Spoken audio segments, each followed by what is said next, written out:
So when I started my HR career, I remember thinking, this is super different to what I studied at uni, and maybe things have changed since I graduated. However, in this video, I'll be talking to you about all of the weird and wacky things that happen during a career in HR, so that when you start your career, you'll be prepared, because if you fail to plan, you can plan to fail. I'll be covering my experiences dealing with HR issues regarding body odor, marriage issues, criminal matters, illicit materials and substances, employee deaths, and also unusual employee terminations. All right, comrades, let's get into it. Okay, first up, let's talk about body odor. So this is a really interesting one. When I was at uni, I never thought that I would have to deal with this type of thing when I was studying my HR degree. I remember the first time that it happened, a leader asked to meet with me, and he said to me that one of his employees had a pretty strong body odor and that some of his other employees were finding it difficult to deal with. And at the time, it kind of almost felt like I kind of floated out of my body and I kind of looked down on myself and I was like, is this my career? But that's really part of the role as an HR generalist. Anything to do with people, it comes across your desk, and sometimes it won't really be a pure HR issue. So the leader asked me to talk to the employee, and now this is where it can be a bit difficult as an HR professional. A lot of the time you're driven by a desire to achieve, to help solve problems for your client group, and to provide a service to them, for the employees or the leaders in your organization. But sometimes when you are helping someone too much, you won't help them at all. And a lot of the time in HR, you need to provide advice and coaching and assist your leaders to deal with things themselves.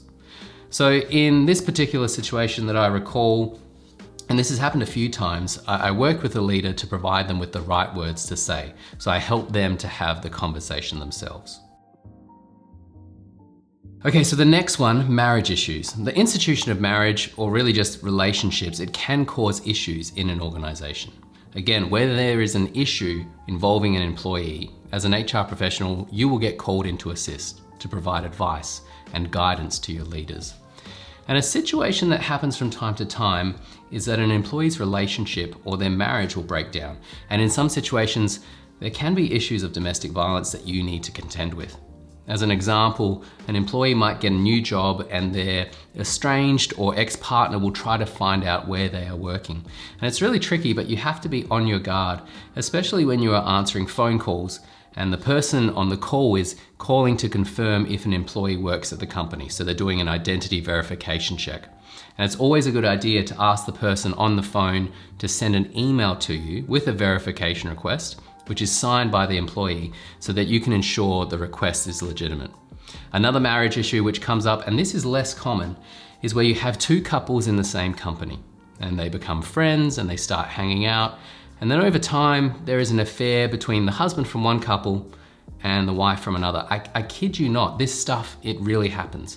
All of a sudden, you have an HR issue on your hands because the employees can't work in the same part of the company. And so you have to find a way to separate them, or you have to organize a mediation session. And that's where HR, it can be a bit of a tricky career, because where do you draw the line in terms of this is a company issue, or actually, you know what, this is a personal issue and you need to deal with this and then you need to get on with your jobs. It can be a bit of a difficult one, a gray area. And I think that sometimes the confusion is due to there not being a lot of clarity regarding the HR profession, which is something that I'm trying to change. If you are new here, my name is David Milan and I'm an HR professional working in Australia. And I've seen people who really thrive in their careers and people who not so much thrive in terms of their careers. And on this channel, I help people to learn and improve their careers, but not at the expense of their personal lives. If that's something that you're interested in, make sure you hit subscribe and check out my channel. Okay, so back to another unusual HR issue that you'll have to deal with, criminal matters.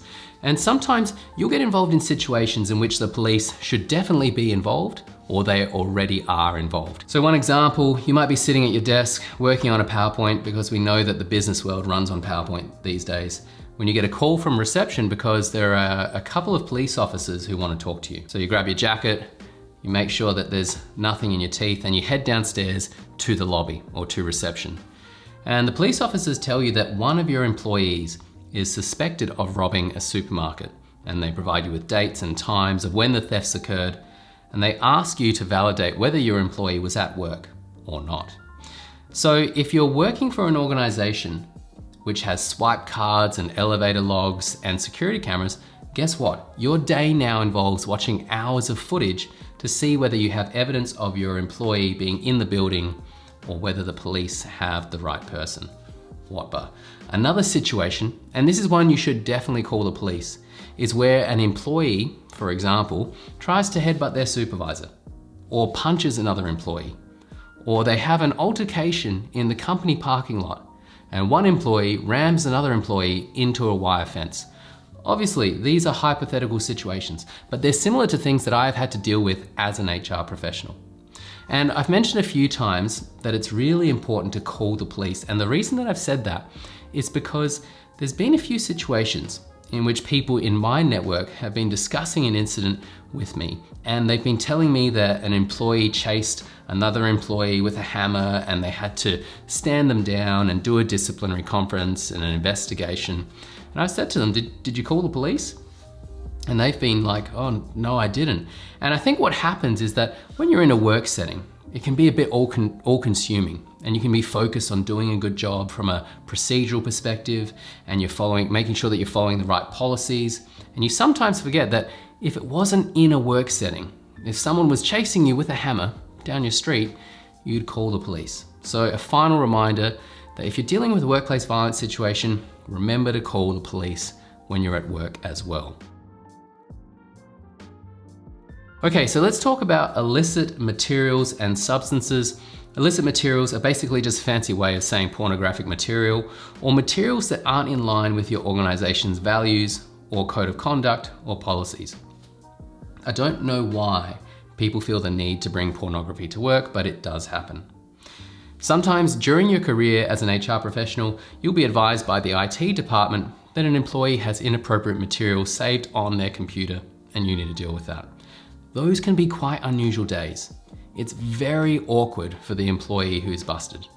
Depending on the situation and the organization and the culture and the materials themselves, it could result in a termination of employment. And I cannot imagine how difficult it would be to tell your spouse that that's the reason that you lost your job. So I really don't recommend it. Illicit substances, so drugs or alcohol, again, this is dependent upon your organization's policies and procedures and obviously the laws in your country. Some companies have random drug and alcohol testing programs in place. And in the event that an employee tests positive to a prohibited substance, as the HR professional in the company, you need to determine what are the next steps in terms of a disciplinary conference or a rehabilitation program. And this stuff, it can be pretty heavy, it's pretty full on. It can be a lot to deal with, especially if it is a substance abuse problem where someone just really needs help. And continuing on with the heavy stuff here, and I know that YouTube is supposed to be overwhelmingly positive, but I really want to paint an accurate picture of some of the things that you'll have to deal with. And one that can be particularly difficult is when an employee dies. And I've had to deal with this myself, and it's probably one of the hardest things that you'll have to do as an HR professional. And there are two ways that this happens. An employee dies whilst working. It could be a heart attack, it could be a stroke. Unfortunately, in some cases, it might be an accident in the workplace. So the second way, it's also distressing, but probably less so, and that's when an employee dies, but they aren't working.